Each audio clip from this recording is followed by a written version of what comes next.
Pas encore. Ah, t'y crois encore? C'est franchement, s'il te défie, t'y vas? Ouais, j'y vais, ouais. Mais t'y vas te niquer ta race.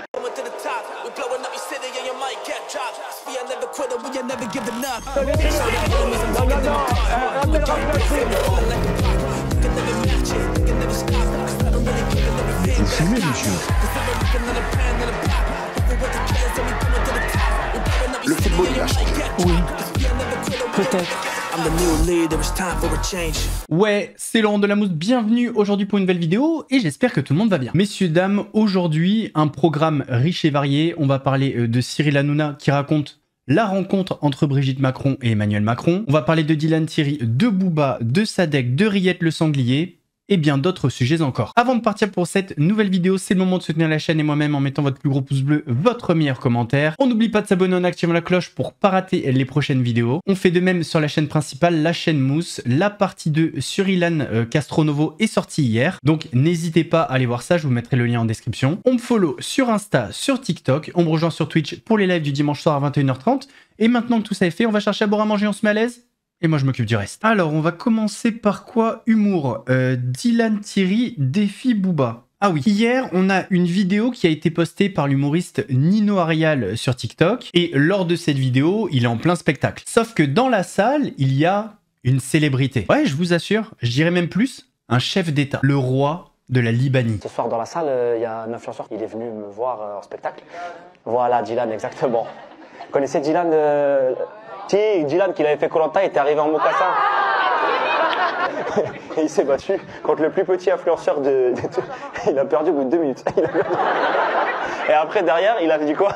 J'ai peut-être perdu mon combat, maintenant je vais défier Booba. Je dis frérot, t'as perdu contre un nain. Qu'est-ce que tu vas attaquer Booba? Attaque passe-partout, t'as plus de chances de t'en sortir, t'as ouf. Bon, ça s'est pas fait le combat. Non, non, pas encore. Pas encore. Ah, t'y crois encore?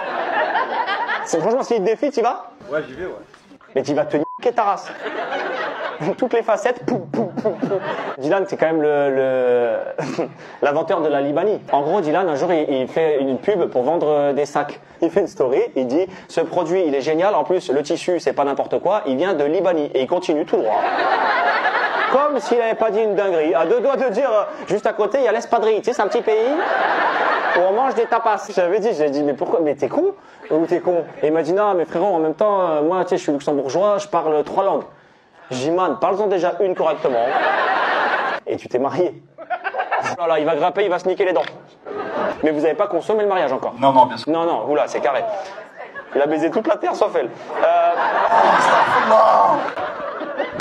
Alors j'avais pas vu le passage en entier, mais au moment de ce spectacle, Dylan est encore marié, donc ça doit un petit peu dater. En tout cas, peut-être 2-3 mois. Par contre, Nino Arial, moi franchement j'aime bien. À chaque fois que je vois des vidéos, je me marre. Par contre, il a l'air bien complice avec Dylan. Il y a un moment donné, faut arrêter d'inviter des mecs comme ça dans le spectacle. Oui, parce que Dylan, il est surtout connu pour être un magicien. Il fait des cagnottes, et paf, elle disparaît. Et faites pas style, vous êtes pas au courant les gars. Hein. Si vous êtes au courant pour la Libanie, vous êtes forcément au courant des cagnottes pour Madagascar. Donc je t'avoue Nino que tu me déçois un petit peu. Parlons maintenant du rappeur Sadek qu'on a déjà reçu sur la chaîne Mousse, c'est la chaîne principale. Alors je sais pas si vous vous souvenez à l'époque quand on a fait l'interview, mais on avait eu un Sadek bon, qui avait quand même dérapé à certains moments, mais à d'autres, il a su faire preuve de sagesse. Sauf qu'aujourd'hui, Booba a partagé sur Twitter des audios de Sadek et c'est pas exactement la même chose. Alors pour ceux qui ne le savent pas, Sadek et Booba sont en clash depuis quelques années.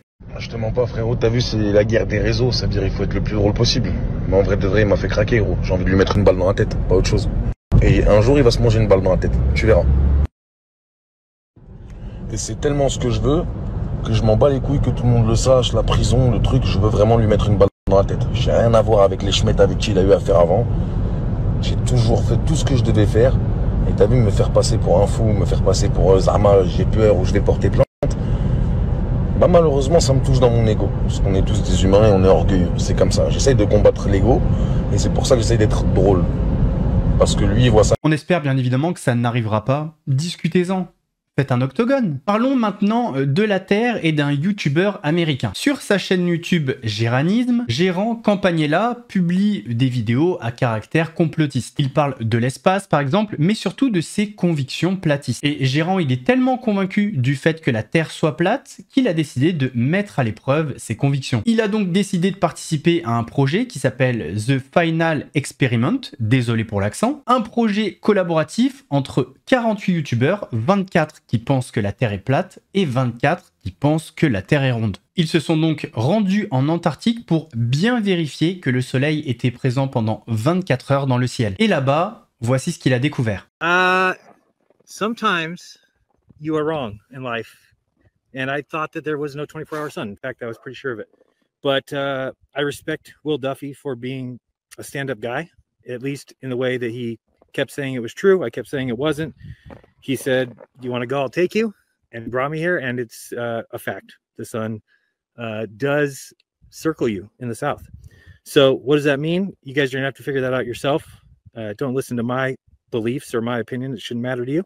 But at least you should be able to accept that the sun does exactly what these guys said as far as circles the southern continent. So that's about it. I realize that I'll be called a shill for just saying that. And you know what? If you're a shill for being honest, so be it. I honestly believe there was no 24-hour sun. I honestly now believe there is. That's it. Ce que vous venez de voir, c'est un extrait du direct adressé à ses 160 000 abonnés sur YouTube. Et quand on voit ça, on a envie de se moquer. Mais honnêtement, moi j'ai envie de lui dire bravo. Il avait une conviction, bon voilà, ça nous fait rire, même moi le premier. Mais il est allé au bout du processus, c'est peut-être un des seuls qui a mis à l'épreuve ses convictions. Et il a su être honnête jusqu'au bout et avouer qu'il s'est trompé. Gérant, bravo mec. On va reparler de Booba maintenant qui a participé à un live avec un très gros streamer français, le streamer Pfut. Lors de ce live, ils ont abordé plein de sujets, mais il y a une séquence qui a fait polémique. C'est une séquence où Booba parle de la fierté nationale, le grand champion de natation français, Léon Marchand. Il n'y a pas un athlète qui m'intéresse. Léon Marchand, il a gagné 82 médailles d'or. La natation, on s'en bat les couilles la natation. Mais non, on s'en bat pas les couilles. Bah, c'est comme water polo, sinon elle est à pétanque ou pas? Il n'y avait pas la pétanque à Paris. Genre 100 mètres. Je sais pas, moi je sais pas nager, donc je t'avoue, je sais pas. Non mais arrête, Léon Marchand il nous follow, il nous suit et tout, là il regarde le live je crois. Là c'est un nageur qui s'appelle Marchand. Envoyez des subs là, on s'en bat les couilles de la natation, on va dire. Non, tu peux pas dire ça, mec. Mets du respect sur Léon Marchand, s'il te plaît. C'est pas parce que toi, t'en as rien à foutre que les Français n'en ont rien à foutre. Fais gaffe, Booba. T'as reçu des audios de Sadek, bientôt tu vas en recevoir de Léon, hein. Et Léon, pas rigoler avec. Dans l'épisode précédent, on avait parlé de François Bayrou qui a fait le choix d'aller au conseil municipal de Pau plutôt que de se rendre à Mayotte. Eh bien, lors de ce conseil municipal, il s'est fait reprendre de volée par un élu. Monsieur Siégi. Oui, bonjour mesdames, messieurs. On n'est pas là pour faire du show, monsieur Bayrou. On n'est pas là pour transformer cette assemblée en plateau de télé. Ce n'est pas notre objectif, ce n'est pas notre vocation. On n'a jamais, me semble-t-il, eu ce comportement ici-là. On est là pour parler de sujets sérieux, graves, et qui concernent nos concitoyens. On est là pour porter une parole critique. Moi, la première question qui me vient, c'est qu'est-ce que vous faites là? Vous n'êtes pas à votre place. Vous n'êtes pas à votre place, monsieur Bayrou. Moi, je considère que le fait que vous soyez venu ici, c'est une faute politique. Je ne fais pas du show, c'est une faute politique. Votre première mission, monsieur Bayrou et monsieur le Premier ministre, c'est de prendre l'avion, d'aller à Mayotte, ne serait-ce que de façon symbolique, de montrer à ces gens-là qui vivent dans la misère, qui vivent dans des bidonvilles, qu'on les déconsidère. La seule manière où on parle d'eux, c'est pour les critiquer au sujet de l'immigration. Alors là, François, personne va te défendre, hein. Tu l'as pas volé celle-là. D'ailleurs, on va terminer sur une déclaration lunaire que François Bayrou a fait sur France 2 lors de la soirée Solidarité Mayotte. Écoutez bien, c'est hallucinant. Et qui sont venus d'autres îles des Comores Est-ce que ces bangas, comme on les appelle sur place, monsieur le Premier ministre, ces bidonvilles, seront intégrés dans le plan de catastrophe naturelle? Est-ce qu'on parle de maisons qui ne sont pas assurées? On parle d'une population qui n'est pas assurée globalement. Toutes ces habitations détruites. Et même d'une population qui n'est pas recensée en plus. C'est une population qui, du point de vue des papiers, est illégale.